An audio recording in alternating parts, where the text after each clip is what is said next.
I never thought I'd lock my wife out of our own home. Yet, as I stood by the front door that night, keys in hand, heart pounding, I realized I didn't recognize her. Or maybe I didn't recognize myself anymore. It started with a text I wasn't meant to see. My thumb had accidentally swiped into her messages while she was in the shower, and there it was. A string of flirtatious jokes, suggestive emojis, and plans for a night out, none of it addressed to me. My stomach sank, a twisting, knotting feeling I'd never known before. At first, I told myself I was overreacting, that maybe it was innocent. But when I saw the name, I couldn't deny it. Another man, someone I'd never even met, and yet somehow he had replaced me, even for a few hours. I didn't confront her immediately. I didn't shout or accuse. I sat in the living room pretending to watch TV, while my mind replayed every detail of the past few months. Her laughter on late-night calls that she said were work-related, her sudden interest in dressing up and going out, and the way she'd shrug off questions about her evening. I felt a mixture of guilt, shame, and disbelief. Had I missed the signs? Had I not loved her enough to notice? That night I couldn't sit still.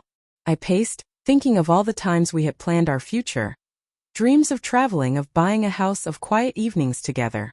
And now it felt like someone had walked into the middle of my life, ripped the script from my hands, and laughed while I tried to hold on. Then she came in, laughing louder than usual, the smell of perfume I didn't recognize clinging to her clothes. She kissed me on the cheek, a gesture that used to make my chest swell with love, and said, "Sorry I'm late. The party was amazing." My hands shook. I wanted to scream, to demand she explain herself, but instead I did something I didn't even realize I was capable of. I calmly told her, "You can't come in tonight." Her laughter faltered. "What?" "You heard me." I jangled the keys in front of her, my voice quieter than I intended but sharp enough to make her freeze. "Not tonight." Her eyes widened, a mix of confusion and hurt. "Are you serious?" I nodded. She raised her hands like she could ward off the inevitable, but I didn't move. I walked past her into the kitchen, grabbed her coat from the hanger, and set it on the floor by the door. "Call me when you're ready to explain," I said. Then I left the room, leaving the door locked behind me. For an hour she pounded, pleaded, cursed, cried. I didn't open it. I sat in the living room pretending to read, pretending to be calm, while inside, every nerve in my body was screaming. Part of me wanted to forgive her, to rationalize it, to believe she had a reason, but another larger part of me wanted her to feel the weight of what she had done. Eventually the pounding stopped. The house fell silent. I thought I had won some strange victory, but then my phone buzzed. A single message from her. "I didn't mean to hurt you. Please come talk to me." I hesitated, staring at the screen. The familiar voice in my head whispered, "You deserve an explanation. But do you really want one?" I wanted revenge, closure, and yet I also wanted to understand why, the why that made my chest ache with uncertainty. When she finally called, her voice trembled. I made a mistake. I was stupid. I let myself get carried away." She paused, swallowing, I imagine, the guilt that must have been choking her. "I don't want to lose you. I hate myself for it." Her words hit me like shards of glass. I wanted to be angry, to yell, but instead my body went limp. This wasn't just about betrayal anymore. This was about love, fragile and complicated, twisted with hurt. "I need to see you," I said finally. My voice was low, steady, carrying more exhaustion than anger. "Come inside. We'll talk." She unlocked the door and I stepped aside, letting her in. The air between us was thick, charged with tension and unspoken questions. She moved toward me, hesitant, like approaching a predator she still feared. I didn't reach for her. I just watched as she sat on the couch, hands clasped, eyes glossy with tears. "I don't know what I was thinking," she whispered.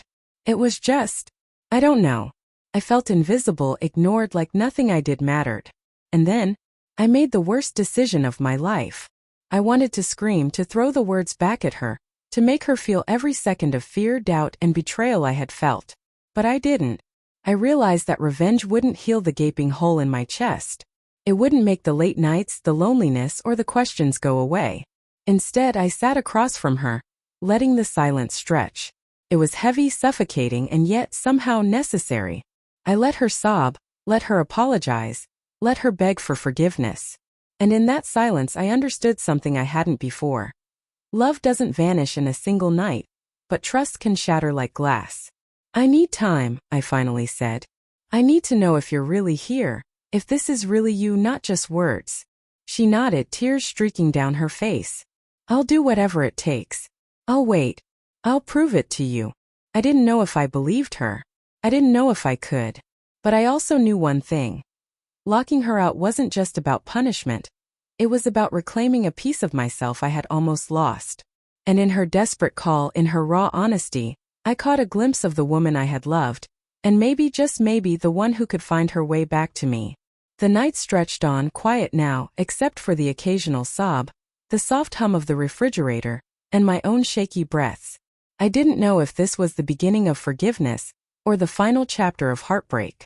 But as I looked at her, broken, trembling, I understood something I hadn't before. Love is messy, painful, and terrifying, and sometimes, letting someone in again is the bravest act of all. And so I let her stay.